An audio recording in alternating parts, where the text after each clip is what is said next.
साल 1922 से लेकर 1991 तक सोवियत यूनियन ने बहुत से प्रयोग किए, जिनमें से कुछ बहुत ही कंट्रोवर्शियल थे। ऐसी कोई ना कोई कहानियां आपने जरूर सुनी होगी और इसमें काफी हद तक सच्चाई भी है।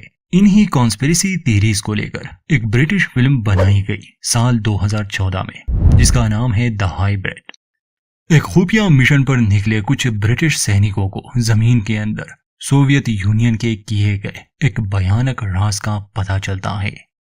कहानी समझने के लिए वीडियो अंत तक देखिए। फिल्म की कहानी शुरू होती है जिम पाउल नाम के कैदी से, जो इस समय सब सहारन अफ्रीका के जेल में था। उसे किस जुर्म के लिए कैद किया गया इसकी जानकारी तो नहीं मिलती, मगर उसे काफी टॉर्चर किया जा रहा था। तभी एक दूसरा जेलर कमरे का दरवाजा खोलता है क्योंकि जिम के लिए कोई आया था। जिम असल में भाड़े का कातिल है। इसके अलावा भी उसने कुछ खुफिया मिशंस में मदद की और शायद यहाँ अफ्रीका में भी वो ऐसे किसी मिशन में पकड़ा गया होगा। एक प्राइवेट कंपनी थी जिसे जिम और जिम जैसे और लोग एक खुफिया मिशन के लिए चाहिए थे। पैसा देकर जिम को चुरा लिया गया। एक वैज्ञानिक थी लीला नाम की औरत, जो पहले एक सोवियत लैब में काम कर चुकी थी। वहां दुनिया से छुपकर बड़े ही अजीब और खतरनाक प्रयोग हो रहे थे, खासकर इंसानों पर। वहां निकलने से पहले लीला ये जानकारी ले आई थी कि एक खास प्रयोग सफल होने के करीब है और शायद वो कुछ ऐसा था जो दुनिया को बदल सकता था। जिस कंपनी ने इन्हें हायर किया था उन्हें उस प्रयोग की सारी जानकारी चाहिए थी। वो लैब उज़्बेकिस्तान में कहीं था, मगर अब वहां रशियंस का नहीं बल्कि वहां के लोकल मिलिट्री का कब्जा था। ये लैब जमीन के नीचे थी और बहुत बड़ी भी। दरअसल डॉक्टर एरविन नाम की एक सीनियर साइंटिस्ट किसी गैर कानूनी प्रयोग पर काम कर रही थी और अब वो रिसर्च पूरा होने ही वाला है। इसलिए जिम और उसके साथियों को ये मिशन दिया गया कि वो छुपकर उस लैब में दाखिल होंगे और रिसर्च की जानकारी चुरा कर ले आएंगे, इससे पहले कि डॉक्टर एरविन वहां से भाग जाए और वो रिसर्च भी अपने साथ ले जाए। जिम की एक टीम थी।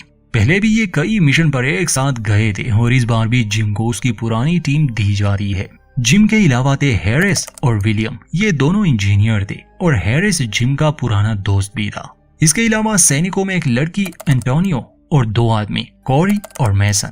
ये तो थी जिम की टीम। और जिसके कहने पर यह मिशन हो रहा था, यानी डॉक्टर लीला, तो उसका एक साथी था स्पेंसर, जो असल में उसका पर्सनल असिस्टेंट था। मिशन की तैयारियां पूरी हो चुकी थी। जिस दिन ये निकलने वाले थे, जिम स्पेंसर को अपने साथ नहीं ले जाना चाहता था, मगर चूंकि मिशन को लीला लीड कर रही थी इसलिए उसकी बात मानी जाती है। फिर ये सभी मिशन पर निकल चुके थे। रास्ते में ये एक सुनसान जंगल से गुजरते हैं जहाँ कुछ लाशें लटकी हुई थी। जिम उन्हें सावधान रहने के लिए कहता है क्योंकि वहां पर लैंड माइंस लगे हुए थे। इस इलाके में आना सख्त मना था। खैर ये घूम कर भी नहीं जा सकते थे क्योंकि समय बहुत कम था, इसलिए इन्हें लैंड माइन वाले इलाके से ही गुजरना पड़ा। ये काफी ध्यान से आगे बढ़ रहे थे और थोड़ा आगे जाने पर इन्हें बाइक की आवाज सुनाई दी। ये सभी तुरंत चुप जाते हैं। बदकिस्मती से बाइक वाला इंसान वहीं रुक गया। वो वहां छानबीन करने लगा। असल में ये एक लड़की है जो उसी मिलिट्री के लिए काम करती है। कुछ देर बाद ये वहां से चली गई। ये लोग बाल बाल बचे। ये आगे बढ़ते हैं। अब ये लोग बेस तक पहुंच चुके थे। प्लान ये था कि हैरिस और विलियम टेक्नीशियन बनकर अंदर जाएंगे और सिक्योरिटी कैमरास को अपने कब्जे में लेकर अपने साथियों को अंदर आने में मदद करेंगे। ये मुश्किल जरूर था क्योंकि हैरिस और विलियम की रशियन इतनी अच्छी नहीं थी, मगर हैरिस चालाक था। वो नशे में धुत होने का नाटक करता है जिससे उसके एक्सेंट पर किसी को शक नहीं होता। जिम और उसके बाकी साथी ये सब दूर से देख रहे थे। उन्हें तो लगा कि जल्द ही वो पकड़े जाएंगे, मगर ऐसा नहीं हुआ। विलियम और हैरिस के अंदर जाने से पहले वहां दो सिविलियंस को लाया जाता है, एक लड़का और एक लड़की। लड़के को तो उसी समय मार दिया गया और लड़की को बंदी बना लिया गया, जिससे ये बात साबित होती है कि यहाँ जंगल राज है, कोई नियम कानून नहीं। यहाँ का जो लीडर था वो सिर्फ अपने मजे के लिए लोगों को मारता था। इसलिए जिम और उसके साथियों को ये समझ लेना चाहिए कि वो शेर के मुंह में हाथ डालने जा रहे थे। अंदर आने पर हैरिस और विलियम बेस की सिक्योरिटी सिस्टम को कंट्रोल कर लेते हैं, जिसके जरिए बाकी टीम को अंदर आने में मदद मिले। अब एक एक करके वो सभी अंदर आ चुके थे। इस बीच वो लड़की जिसे इन्होंने जंगल में देखा था वो विलियम के पास आती है और पूछती है कि वो लोग यहाँ क्या कर रहे हैं। तो विलियम कहता है कि हमें यहाँ की सिक्योरिटी सिस्टम को चेक करने के लिए बुलाया गया है। उस लड़की को इनकी बात पर विश्वास तो नहीं था, लेकिन फिलहाल वो उन्हें कुछ नहीं कहती क्योंकि उसके पास इनके खिलाफ कोई सबूत नहीं था। दूसरी तरफ जिम और उसकी टीम अंदर आ चुके थे। आगे बढ़ते हुए उन्हें जंजीरों से बंधी एक औरत मिली जो काफी तकलीफ में थी। मैजन पूछता है कि हम क्या करें, इसे छुड़ाए या ऐसे ही रहने दे। यह बहस हो ही रही थी। लीला कहती है कि हम इसे अपने साथ नहीं ले जा सकते और तभी एक सैनिक अंदर आया। हैरिस ने जल्दी से लाइट बंद कर दी और वो सभी उस पर हमले के लिए तैयार थे। जैसे ही वो सैनिक दरवाजा खोलता है, कोरी उसका गला काटकर उसे मार देता है। खुद को बचाने की कोशिश में उस सैनिक ने गोली चलाई जो सीधा उस महिला को लगी जो बंधी हुई थी। अब वो मर चुकी थी और ये दोनों लाशें जब यहाँ के बाकी लोग देख लेंगे उन्हें शक हो जाएगा कि बेस में कोई घुसा है। तब स्पेंसर वहां एक ऐसा सीन बना ले रहा है जिससे लगे कि ये सैनिक इस लड़की के साथ ज्यादती करने की कोशिश कर रहा था और अपने आप को बचाने के चक्कर में लड़की ने इस सैनिक को मार दिया। इससे इन्हें और समय मिल जाएगा। अब इसके बाद लीला उन्हें एक अंडरग्राउंड टनल सिस्टम में ले जाती है। सभी हाथों में बंदूक और टॉर्च लिए आगे बढ़ रहे थे।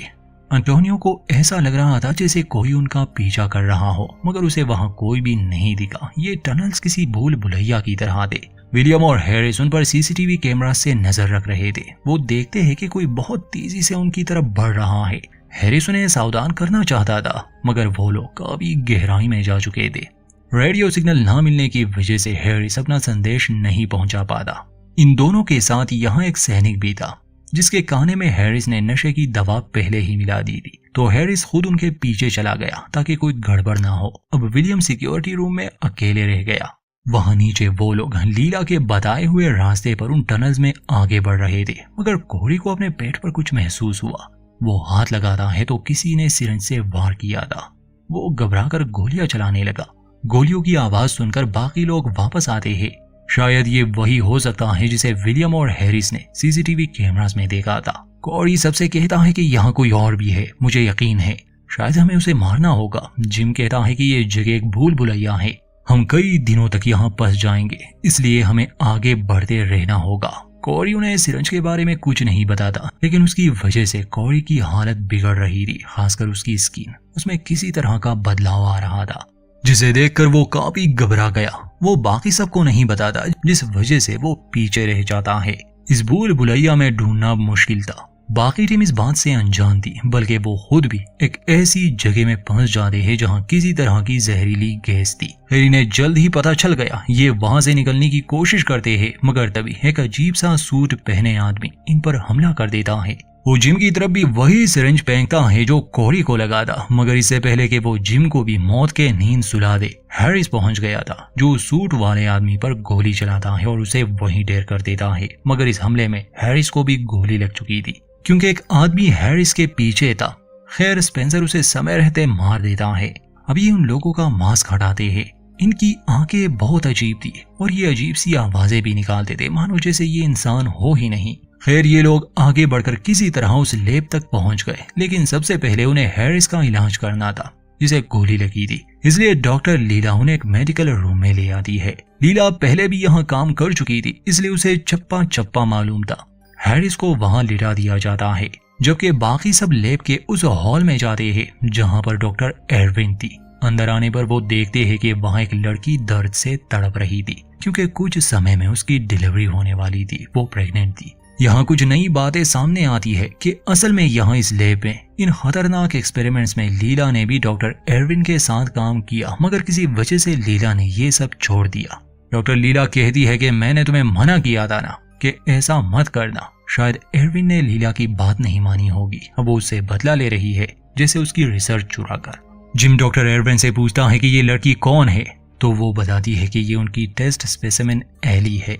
एली के साथ एक मेल स्पेसिमेन भी है, पेरी, जो कि एक यंग लड़का है। असल में लीला इन दोनों हाइब्रिड बच्चों को लेने आई थी, लेकिन जिम को तो कुछ और ही बताया गया था। इसलिए वो लीला पर भड़क जाता है और पूछता है कि वो अजीब से लोग कौन थे जिन्होंने हम पर टनल्स में हमला किया। तो एरविन कहती है कि वो उसके असिस्टेंट है जिन्हें उसने ट्रेन किया है। वो इस बंकर की सुरक्षा करते हैं। असल में वो एक नाकाम प्रयोग का नतीजा था जो अब चूहों की तरह इन टनल्स में रह रहे हैं और वो इंसानों की तरह बिना मांस के सांस भी नहीं ले सकते। जिम लीला से कहता है कि तुम्हारी वजह से मेरे 2 आदमी मारे गए। बंकर में पहली गैस की वजह से एंटोनियो की हालत भी बिगड़ रही थी। इससे पहले कि हम में से किसी और की जान चली जाए, हमें यहाँ से निकलना होगा। लीला कहती है कि हम एली को इस हालत में नहीं ले जा सकते, हमें उसकी डिलीवरी का इंतजार करना होगा। जिम लीला से पूछता है कि 6 हफ्ते पहले तक तुम इसी लैब में काम कर रही थी, एरविन तुम्हारी बॉस थी, तो फिर ऐसा क्या हुआ कि तुम उसके खिलाफ हो गई? तो लीला ठीक से इसका जवाब नहीं देती। तब जिम कहता है कि तुम्हारे पास सिर्फ 30 मिनट है, उसके बाद हमें यहाँ से निकलना होगा। जिम एरविन से पूछता है कि इस लैब में आखिर चल क्या रहा है, तो एरविन बताती है कि सोवियत यूनियन ने विज्ञान पर बहुत पैसा लगाया है ताकि वो साइंस को हथियार बनाने के लिए इस्तेमाल करे। रशियन बाकी फील्ड्स में तो आगे थे, मगर जेनेटिक्स उनकी बस की बात नहीं थी, इसलिए उन्होंने मुझे ये काम करने का ऑफर दिया। रूस की जमीन पर हमें 2.5 लाख साल पुराना एक मेटियोर मिला जिसके अंदर एक रहस्यमय डीएनए था। इस डीएनए को निकालने के लिए उन्हें मेरी जरूरत थी ताकि उसे नए हथियार बनाए जाए, मतलब बायोलॉजिकल वेपन। बाकी देश आगे बढ़ रहे थे, इसमें कोई शक नहीं, मगर हमारे पास एक छुपा खजाना था, एक ऐसा हथियार जिसका कोई मुकाबला नहीं। जिम कहता है कि तुमने पैसों के लिए खुद को बेच दिया, तो एरविन कहती है कि मुझे पैसों से कोई मतलब नहीं, उन्होंने मुझे पैसों से भी कुछ बेहतर दिया। इस प्रयोग में मुकम्मल आजादी, यहाँ कोई नियम नहीं, मैं जो करना चाहूँ कर सकती हूँ, कोई रोकने वाला नहीं, और बदले में मैं रूस को एक घातक हथियार दूंगी। इसके बाद वो उन्हें पेरी के पास ले जाती है, यानी उस दूसरे हाइब्रिड के पास जो उसने अपने इस प्रयोग से बनाया था। दरअसल पेरी और एली हाइब्रिड थे, यानी आधे इंसान आधे एलियन। मेटियोर के अंदर जो डीएनए था, अब आधा डीएनए इनके शरीर में था। ये लगते 16-17 साल के बच्चे हैं, पर असलियत में इनकी उम्र बस 5 साल ही है। इनकी आंखें भी बहुत अजीब थी और गले में सांस लेने की एक अलग जगह भी थी। एरविन बताती है कि पेरी के रेस्पिरेटरी ऑर्गन भी इंसानों से अलग है और वो खुली हवा में ज्यादा देर सांस नहीं ले सकते, इसलिए उन्हें इस फैसिलिटी में रखा जाता है। पर अब जो बच्चे इनसे पैदा होने वाले हैं उनमें ये कमजोरियां नहीं होगी। ये सब जानकर जिम और एंटोनियो हैरान थे। पेरी उन्हें बहुत गौर से देख रहा था। निकलने से पहले पेरी एंटोनियो को उसका बैग उठाकर देता है। एंटोनियो को उसके लिए बहुत बुरा लग रहा था, लेकिन दरअसल पेरी ने उसका सेल फोन चुरा लिया था और वो उसे हैरानी से देखता है। वैसे तो एरविन का कहना था कि ये इतने अक्लमंद नहीं, ये बस जानवरों की तरह कुछ बातें ही समझ सकते हैं। एरविन ये भी बताती है कि लीला तुम्हारा इस्तेमाल कर रही है। तभी स्पेंसर वहां आकर बताता है कि एली की हालत बिगड़ रही है, उसे बहुत दर्द हो रहा था। डॉक्टर एरविन उसे एनेस्थीसिया देकर बेहोश करने की कोशिश करती है, लेकिन कुछ भी काम नहीं कर रहा था उस पर, और एली दर्द से तड़प रही थी। डॉक्टर एरविन कहती है कि उन्हें इसका सी सेक्शन करना होगा। वो एली को तो नहीं बचा सकते, लेकिन उन्हें बच्चे को बचाना होगा। एंटोनियो से उसकी हालत देखी नहीं जा रही थी, इसलिए वो अपनी गन निकालती है और उस हाइब्रिड लड़की पर गोली चला देती है ताकि उसकी तकलीफ खत्म हो जाए। ये देखकर एरविन कहती है कि ये तुमने क्या कर दिया। लीला कहती है कि तुम अभी भी सी सेक्शन कर सकती हो। तो एरविन बताती है कि एली के मरने से उसका बच्चा भी मर चुका है, तुमने लाखों डॉलर्स बर्बाद कर दिए। ये सुनकर एंटोनियो उन पर चिल्लाती है क्योंकि उसे किसी की जान की परवाह नहीं थी। जिम उसे शांत करने की कोशिश करता है। बाद में लीला जिम से कहती है कि एरविन का काम खत्म हो गया, इसलिए अब उसे मारना होगा। जिम कहता है कि मैं यहाँ किसी को मारने के लिए नहीं आया था और ना ही मैं कोई कातिल हूँ। वो मेसन से कहता है कि अपना सामान उठाओ, हम ये मिशन छोड़कर जा रहे हैं। तब लीला कहती है कि तुम्हें इस काम के लिए $2 मिलियन मिलेंगे। जिम को इसकी परवाह नहीं थी, लेकिन मेसन लालच में आ गया था, इसलिए वो जिम को ही मारने लगा। वो उसे बंदी बनाता है। इस बीच एंटोनियो पेरी के पास जाती है। वो उसे एक बच्चा समझ रही थी, लेकिन तभी पेरी उसे उठाकर जमीन पर पटक देता है, जिससे उसकी हड्डियां बुरी तरह से फ्रैक्चर हो गई। पेरी ने अपने पास कुछ हथियार भी छुपा रखे थे। असल में वो फोन चुराना उसका एक प्लान था। उसके पुर्जों से उसने अपने लिए कुछ बनाया था। वो एक बच्चे की तरह दिखावा तो कर रहा था, मगर अंदर से वो बहुत इंटेलिजेंट था। वो बस यहाँ से निकलने के इंतजार में था और अब ये मौका उसे मिल चुका है। सबसे पहले वो अपनी गर्दन में एक इंजेक्शन लगाता है, जिससे वो अब बाहर भी सांस ले पा रहा था। यहाँ से वो ऑपरेशन रूम में जाता है, जिसे देखकर सभी हैरान हो गए। वो एली की लाश को बहुत गौर से देख रहा था। एरविन उसके पास जाकर पूछती है कि वो अपने टेंट से बाहर क्या कर रहा है। तब पेरी ने अपने हथियार से उसका सर उड़ा दिया और ऐसा करते ही वो वहां से भाग जाता है। इन हाइब्रिड्स के पास कुछ शक्तियां भी होती है, मगर एरविन को नहीं मालूम। बस हम ऑडियंस को ये दिखाई गई कि ये चीजों को बिना छुए हिला सकते हैं। इस बीच जिम मेसन से बंदूक छीनकर कहता है कि अब जैसा वो कहेगा सभी वही करेंगे। सबसे पहले वो पेरी को देखने जाते हैं। वो अभी भी जिंदा थी, लेकिन हिल नहीं पा रही थी। लीला जल्दी से उसका इलाज शुरू करती है। जिम और मैसन आसपास देखने जाते हैं ताकि वहां से निकलने का सुरक्षित रास्ता ढूंढ सके। इस बीच लीला अंटोनियो के साथ थी, लेकिन उन दोनों की जाते ही लीला उसे मार देती है, जिससे हम ये समझ पाते हैं कि लीला का अपना ही कोई प्लान है। इसके बाद वो हैरिस को भी मारने जाती है, लेकिन हैरिस ने अपने हाथ में ग्रेनेड खोल दिया था। उसे अंदाजा हो चुका था। जैसे ही लीला को पता चला, वो भागने की कोशिश करती है, लेकिन ग्रेनेड पड़ने से वो बुरी तरह घायल हो गई और हैरिस भी मारा गया। धमाके की आवाज सुनकर मैसन जब वहां देखने गया, सबकी लाशें देखकर उसके होश उड़ गए। वापस आकर वो जिम को बताता है कि सभी मारे गए हैं, बस हम ही बचे हैं। ये सुनकर स्पेंसर बौखला जाता है, क्योंकि मिशन पूरी तरह से फेल हो चुका था। इसलिए स्पेंसर कहता है कि हमें एक साथ यहाँ से निकलना चाहिए। वो उन्हें एक लिफ्ट के पास ले जाता है, जिसके बारे में सिर्फ लीला को और उसे पता था। स्पेंसर बहुत गुस्सा था, क्योंकि लीला के मरने से अब उसे कोई पैसे नहीं मिलेंगे। लेकिन हम देखते हैं कि लीला अभी भी जिंदा है। खैर थोड़ी देर बाद लिफ्ट रुक गई। जैसे ही स्पेंसर बाहर जाने लगा, लोहे का एक रॉड उड़ता हुआ उसके चेहरे पर लग जाता है, जिससे उसकी वहीं पर मौत हो गई। फिर दरवाजे से एक भयानक हाथ अंदर आता है, जिसने मैसन को दबोच लिया। जिम उस पर गोलियां चलाता है, जिससे मैसन की जान बच गई। वो दोनों बाहर जाकर देखते हैं तो ये और कोई नहीं बल्कि कॉरी था, जिसकी ये हालत उस इंजेक्शन की वजह से हुई थी। वो म्यूटेट हो चुका था। खैर किसी तरह वो दोनों बाहर आ गए। बाहर गोलियां चल रही थी। वहां उन्हें विलियम भी मिल गया। असल में वो पहले ही पकड़ा गया था और उसे बुरी तरह मारा पीटा गया था। उसे लेकर वो एक जगह छुप गए, ये देखने के लिए कि वहां के सैनिक आखिर किस पर गोलियां चला रहे हैं। तभी उन सबके सर फटने लगते हैं और पेरी उनके सामने था, यानी वो हाइब्रिड। अब मैसन कहता है कि मैं उसके सामने जाऊंगा, इससे उसका ध्यान मुझ पर जाएगा। जैसे ही वो मुझ पर हमला करे, तुम उसे मार देना। मैसन उसके सामने तो गया, लेकिन अचानक पेरी के हथियार ने काम करना बंद किया। मैसन उसका मजाक उड़ाने लगा, मगर पेरी शक्तिशाली था। वो उसे 2 टुकड़ों में काट देता है। जिम तैयार था उसे मारने के लिए, मगर लीला अब भी जिंदा थी। वो जिम का हाथ शूट कर देती है। विलियम के पास भी गन थी, इसलिए वो लीला को खत्म कर देता है।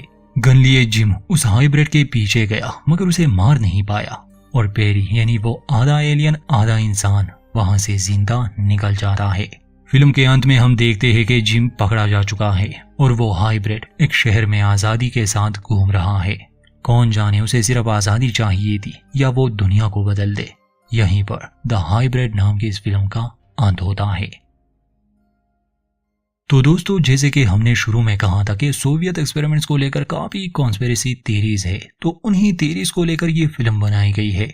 उम्मीद करते हैं हमारी एक्सप्लेनेशन आपको पसंद आई होगी। कहानी को लेकर अपनी राय जरूर दे और चैनल को सब्सक्राइब करना ना भूले। मिलते हैं किसी और कहानी में।